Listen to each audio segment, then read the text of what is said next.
Ito may nakita tayo dito mga idol, si Kuya. Ah, Busing, anong pangalan niyo, Busing? Marlon.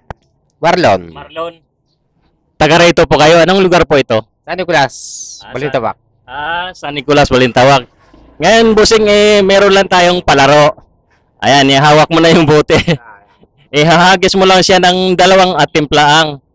Ngayon, pag napatayo mo, ay siyempre, pag may palaro, may pa-premium tayo. Kahit konti. Ayos na sa'yo. Ready ka na? Okay. Okay. Okay. Unang tira.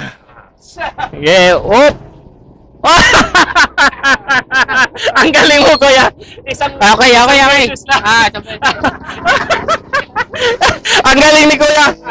Napatayo niya kagad isang hagis lang. Uy. Dahil nagawa mo, Kuya, ang challenge, siyempre, ang napag-usapan natin na 100. 100. Kuya, sali ka. Hindi na.